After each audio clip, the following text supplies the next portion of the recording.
때 멘탈의 연구가 너무 좋았죠. 저는 읽으면서 너무 좋았었는데 이자 약간 여기서 보면은 내가 항상 멘탈 관리를 잘하시는 분들이 성공을 했고 그 멘탈 관리 잘하시는 분들이 똑같이 세 가지의 어떤 상황이 있었다고 했잖아요.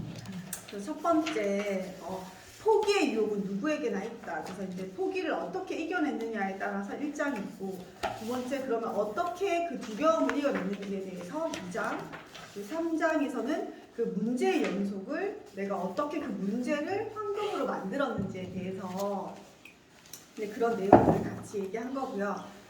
그 1장 중에서 두 번째 챕터에 할게요. 우리가 어떤 순간에 나도 그냥 포기하면 제일 쉽잖아요. 그치? 근데 내가 그 포기를 두 번째 챕터 포기를 미화하지 마라. 포기하고도 다 이유가 있어요. 포기하신 분들이 이유가 없는 분이 없거든요. 저도 봤을 때 한번 읽어볼게요. 늘 작심삼일에 그치는 포기를 밥 먹듯이 하는 사람들의 주의 특징 중에 하나는 이제 난 포기할 거야 라고 절대 말하지 않는 것이다. 그쵸? 그냥 이렇게 자연스럽게 쓰지고 포기가 되죠. 포기를 고민한 사람들은 대부분 감정의 골짜기에 깊게 빠져있다. 자기 기대치에 부합하지 않는 자신을 고생스럽게 만드는 상황에 머무르지 않으려는 태도는 그들에게 굉장히 논리적이고 합당하다. 아메이를 그만두신 99%도 그냥 조용히 그만두죠. 말 안 하고, 그쵸? 그리고 난 다음에 어떤 이유들을 찾는 사람들이 많잖아요. 그건 아메이뿐만 아닌 것 같아요. 그러면서 자신을 좀 더 행복하게 만들어주는 것처럼 보이는, 자신에게 더 많은 전망을 제공해 주는 것처럼 보이는 또 다른 행동의 마음을 뺏겨진 상태라는 거예요. 즉 포기를 고민하고 있다는 것은 이미 포기를 했다는 뜻이다. 계속 이런저런 이유, 안 할 이유, 이게 힘든 이유, 이런 이유를 찾는다는 것은 내가 포기를 미화하기 위한 어떤 준비를 하고 있다는 거죠. 열심히 했으니까 됐어. 결과보다 과정이 중요하지. 도전해 본 것만으로도 충분할 가치가 있어. 그 정도 한 게 어디야? 다음엔 좀 더 잘해보자. 아름다운 포장지에 싸서 미화하고 있는 거. 그냥 여기서는 바로 변명이라고 표현하는데요. 연금술사들이 이렇게 말한다. 어떤 분야에서 모두 이런 부분들을 다 느꼈지만 그럼에도 불구하고 성공했잖아요. 그래, 인정한다. 내가 더 버티지 못하고 깨끗이 포기했다는 것을. 포기했다는 사실을 정면으로 바라보게 하는 이 한마디가 현실의 나를 차갑게 일깨워준다. 포기는 언제든 일어나는 일이다. 하지만 포기할 때마다 그것을 감쌀 미사 여구가 많아질수록 우리는 점점 더 포기에 익숙해지고 포기가 처있는 그물에 갇혀있음을 압박과 억압을 느끼지 못하게 된다. 포기를 냉정하고 철저하게 받아들이되 결코 미화하지 마라. 포기를 포기라고 정확하게 명칭으로 불러야 된다. 포기를 냉철하게 받아들인 사람 다음의 행동은 반성이다. 반대로 포기를 미화한 사람의 다음 행동은 실망이다.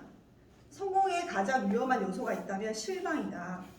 실망은 이성적인 판단을 차단시켜 우리를 부정적인 감정이라는 거죠. 그 사실이 아니고 그 감정에 쌓이게 만든다. 미화, 변명, 핑계, 위로는 마약과 같다. 이게 무슨 말 하고 나면 또 하고 싶어지는 거야. 내가 또 그 미화하고 그 또 핑계 대고 내가 위로받고 싶은 그 감정에 휩싸인다는 거죠. 1장에서처럼 포기하지 말고 버텨라. 여기서 연금술사들은 이렇게 말한다. 특히 부정적인 감정에 휩싸일 때 절대 포기하면 안 된다. 감정의 골짜기에 빠져 있을 때 어떤 행동을 중단하면 앞으로 살아가면서 평생 그 생각에서 헤어날 수 없게 되는 거예요. 마음속 깊이 도사리는 그 아쉬움과 해안에 고개를 쳐든다. 만일 내가 계속 했더라면 어떻게 됐을까? 내가 그때 그냥 조금 힘들어도 좀 버텼으면 어떻게 됐을까? 내가 내 자신에게 조금 너무 쉽게 진 건 아닐까? 삶에서 중단해도 되는 유일한 경우는 정상에 올랐을 때다. 내가 끝까지 마무리하고 난 다음에 그래서 절대 언제나 진리는 간단하다. 포기를 한 것에는 어떤 미련도 갖지 마라. 깨끗하게 단념하고 더 많이 행동하고 더 열심히 일하라. 그리고 정상에 올라선 뒤에 비로소 결정을 내려라. 그래서 포기를 미워하지 말라는 얘기고, 너무 이게 이제 왜냐하면 너무나 많은 성공자들을 만나고 이분 또한 진짜 힘든 시기에서 성공을 경험했고 그 진리를 쓴 책이어가지고 하나하나 말에 굉장히 힘이 있고 진리라는 생각이 들거든요. 세 번째 챕터, 정상에 오르면 알게 되는 것들. 이제 제가 생각했을 때 성공은 정상에 오른 다음부터가 약간 성공을 느끼는 게 아닐까, 그 위에서 바라보는 모습, 그런 것들이 아닌가라는 생각이 드는데요. 정상에 도착하고 나면 당신은 어떤 것을 선택해야 하는지 자연스럽게 알게 된다. 네, 너무너무 맞는 말인 것 같아요. 그전에는 이게 맞나 저게 맞나, 스포너님 말이 맞나 아닌 것 같기도 하고, 뭐 형제 파트너 말이 맞나, 뭐 내 파트너는 어떤가, 막 여러 가지 생각들이 있는데 올라서게 되면은요, 진리를 알듯이 그 선택이 맞다는 걸 알게 되는 것들이 있거든요. 그럼에도 불구하고 내가 한 선택들이 그렇기 때문에 아마 정상에 오르지 않았을까 하고요. 가장 높은 곳에서 전체를 올바르게 조망할 수 있기 때문이다. 비로소 당신은 겨울에 대해 그리고 여름에 대해 알게 된다. 비로소 당신은 속도에 대해, 방향에 대해 알게 된다. 비로소 당신은 포기가 아니라 멈출 줄도 알게 된다. 비로소 당신은 목표를 달성했음을 알게 된다. 그전에는 정말 판단하지 마세요. 다들 내가 생각의 그러니까 캐파라는 표현을 하는데 내 범위가 클 수도 있고 작을 수도 있고 어떤 부분에 깊을 수도 있고 얕을 수도 있잖아요. 그 아주 주관적이고 그냥 각자 개인의 상황인데 그 전에 그 어떤 결정과 판단은 논리적이지도 객관적이지도 합리적이지도 그냥 내가 생각했을 때는 굉장히 합리적이고 논리적이고 객관적일 수 있겠지만 내 선에서는 크게 보고 넓게 보고 또 어느 정도 이룬 사람이 봤을 때는 이 상황을 봤을 때 아닐 수도 있다는 거예요. 그러면은 아닐 수도 있는 그 판단도 존중되지만 내가 원하는 삶의 가치가 좀 높다면 그 판단을 믿어보고 진행해 보는 건 전 정말 맞는 것 같아요. 경사가 있을 수도 있고 계단이 있을 수도 있고 왠지 내려가는 것 같기도 한데 올라갔다가 또 내려가면 또 굉장히 그게 고통이 크거든요. 그런 것들이 근데 전체적으로 봤을 때는 상승 곡선인데 내가 모르고 느낄 수도 있는 거예요. 그래서 포기하는 이유는 너무 힘들어서다. 왜? 경사면 오를 때 쉬워요. 우리 산에 오를 때 그냥 포기하면 그냥. 근데 나는 그 산을 정복하지 못했어. 인간이 정복할 수도 없지만 난 고지에 도착하지 못했잖아요. 그래서 그 순간 어때요? 옆에 오르는 사람 보면서 그냥 또 우리가 힘을 내서 가는 거, 그 똑같은 것 같아요. 인생에 우리가 행동으로 하는 거랑 생각하는 거랑 같은 거예요.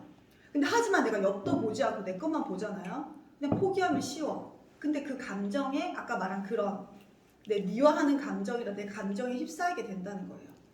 하지만 경사를 오르고 있다는 것은 정상에 가까워졌다는 뜻이기도 하다.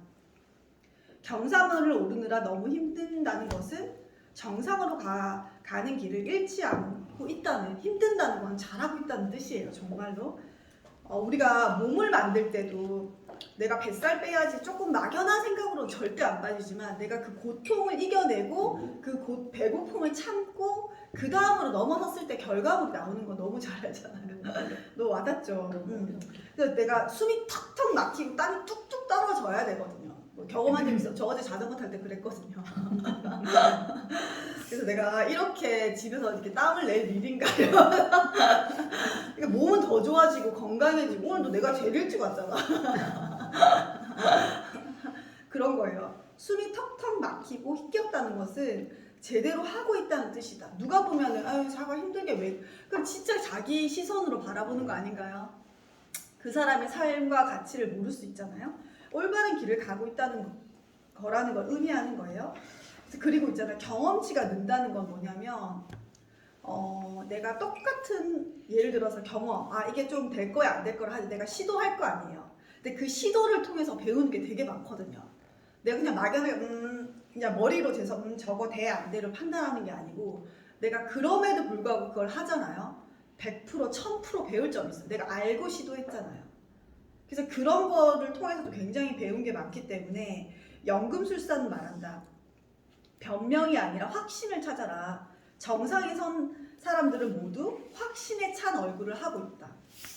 제가 그때 이제 늘 그냥 가는 약간 편집숍에서 언니가 어떤 사람이 옷을 참 잘 골라요 이 얘기를 물어본 적 있어. 딱 보면 알지 않냐고. 근데 그분이 뭐라고 하셨냐면요. 당당한 사람이 옷도 잘 어울린대요. 그러니까 옷을 입었는데 약간 부끄러워하거나 옷을 입었는데 그 옷이 좀 그런 사람보다 그냥 그런 사람은 척척 걸치면 다 잘 어울린대요. 그 얘기를 하시는 거예요. 그래서 내가 아 옷도 태도구나. 그런 얘기를 들은 적이 있거든요. 그래서 좀 놀랬어요. 아 이런 뭐가 좀 감각적인 사람 이런 사람이 잘할 거야 이렇게 생각할 줄 알았는데 되게 자신감 있는 사람이 뭘 입어도 되게 예쁘다고 얘기를 하시더라고요. 그러면서 네 번째 챕터까지 하고 마무리할게요. 지불 능력을 갖춰라. 대가 지불을 이제 갖추라는 건데요. 자기가 이제 이분의 스토리에서 자기가 26세 때 파산을 했었다는 얘기를 했었잖아요. 자기는 너무 상상하지 못한 파산자가 됐고 너무너무 고통스러웠던 경험들을 했었는데 그때 자기가 그때 만났던 어떤 멘토가 그분이 파산한 젊은 친구, 나는 인내심을 갖고 있는 사람이 성공하지 못하는 경험을 보지 못했다네. 그러니까 인내심을 갖고 꾸준하게 하면 성공할 수 있다고 하는 거예요. 그래서 새파랗게 젊은 이에 대해서 난 젊었기 때문에 다시 할 수 있다고 용기를 주신 거죠. 성공하고 싶다면 반드시 대가를 지불해야 된다. 저는 여기에 1000% 공감합니다. 제가 처음에 아메 비즈니스 시작했을 때 저도 애기가 좀 어렵고 그리고 남편도 일하는 걸 원하지 않았어요. 그냥 집에서 그냥 돈 쓰라는데 왜 하냐고 막 이렇게 얘기했거든요. 그리고 내 상황이 나쁘지 않다 생각해요. 아버님도 직장이 되게 좋았고 그리고 CEO였고 아빠도 그냥 대기업을 다니고 있었고 엄마도 그냥 되게 넉넉했었고 근데 내가 이걸 선택했을 때 저는 너무나 많은 내 스스로 결단을 하지 않으면 할 수 없는 그런 상황이었거든요. 근데 지금 와서 생각해보면 아 내가 그때 안 했으면 지금의 나는 어떨까 굉장히 초라했을 거라는 생각도 들고 그렇기 때문에 저는 2배, 3배의 결단을 했어야 돼요. 항상 내 자신에게 다시 너 이래도 할 거야? 너 이래도 그냥 할 거냐고 이렇게 나한테 굉장히 되물어봤던 적이 많았거든요. 인내심이든 도전 정신이든 용기든 노력이든 반드시 대가를 지불해야만 목표를 달성하고 성공에 이끌 수 있다. 근데 제가 그때 스포너님께 했던 말이 뭐였냐면요. 내가 그때 그냥 재미로 만들었던 명함에도 나는 좋은 엄마도 되고 싶고 좋은 섹시한 아내 그리고 행복한 이웃 그리고 뭐 진짜 뭐 사랑받는 며느리 뭐 딸 근데 이러시더라고요. 그거 다 하고는 성공 못 한다더라고요. 근데 그 말이 난 그때 난 그걸 다 할 수 없다는 사실을 깨달았을 때 되게 슬펐거든요. 근데 더불어사용자본주의 2장을 읽으면서 아 그거를 다 하고 성공하고자 하는 애는 미친 짓이구나를 제가 그때 깨달았어요. 그래서 아 내가 어떤 순간에 몰입할 때는 어떤 부분을 좀 내려놓고 내가 해내야겠다라는 생각을 했었어요. 에이 근데 그 상황은 똑같아요. 내가 그 상황을 믿냐 아니면 이렇게 하냐랑 다른 거잖아. 근데 우리 아들이 어렸을 때 했기 때문에 내가 그 얘기를 늘 하면 아들이 이렇게 엄마 나 그때 기억 안 나. 지금의 엄마가 너무 좋다고 이렇게 얘기를 하거든요. 나를 위로하고 진짜 엄마 그때 기억 잘 안. 근데 엄마가 해줬던 저는 근데 매일 옆에 있어주지는 못했지만 임팩트 있게 뭘 팍팍 해주긴 했거든요. 근데 그때 그 기억을 너무 하는 거예요. 엄마가 이렇게 막 끼고 막 고SP를 막 도전했던 거라든가 엄마가 그 계단을 딱 넘어서는 순간 걔네가 다 기억하잖아요. 그래서 내가 그걸 보면서 이제 되게 많은 걸 느꼈고 이제 어제 꿈 캠프를 갔는데 내가 막 너 꿈이 뭐야 너 꿈이 뭐야 이렇게 하는 것보다 내가 꿈에 좀 집중한 사람이잖아. 근데 훈이가 둘째가 매일 꿈 생각을 하는데 아직 결정을 못했다는 거야. 그러니까 그거를 내가 넌 이게 잘해 이렇게 하는 것보다 나는 걔를 기다려주게 되는 거예요. 왜? 이런 자리에 올 수 있고 자기가 그런 환경에 놓여 있잖아. 그리고 무엇보다 꿈이 있는 엄마를 걔가 가장 옆에서 보잖아요. 그래서 걔는 그런 준비를 하고 있는 애라는 생각이 들어서 저는 그냥 기다려주고 믿어주는 것 같아요. 그러니까 그런 것도 저는 아메이를 통해서 배워요. 아메이도 내가 잘 될 거를 내가 다이아몬드 될 거를 그 전의 경우에 아예 모르거든요. 안 될 것 같은 생각이 더 많고 괴로운 환경들이 더 많을 수 있어. 왜냐하면 굉장히 가파른 고지를 올라가는 과정이니까. 근데 내가 딱 되고 나면은 그 결과물 때문에도 다 사람들이 넌 될 줄 알았다 하지만 그 과정은 쉽지가 않거든요. 근데 그거를 가족들이 함께 보고 같이 넘어섰기 때문에 굉장히 멘탈이 강하거든요. 그러니까 그런 것들이 있는 것 같아요. 그게 이제 말로가 아니고 진짜 경험을 통해서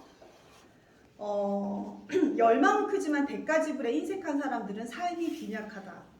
소득 없이 바쁘다. 기대치는 늘 실망으로 전락하고 불쑥불쑥 자신이 속았다는 낭패감이 밀려든다. 이용당하고 기만당하고 평가절하되고 있다는 느낌에 밀려들면서 자신이 지금 하고 있으면 안 되는 곳에 있다는 생각이 점점 못 견딜 정도로 강렬해진다. 너무 사람의 생각이 좀 무섭다는 생각이 들죠. 아무것도 지불할 생각이 없는 사람들은 버티지 못한다. 그쵸? 왠지 손해가는 것 같잖아.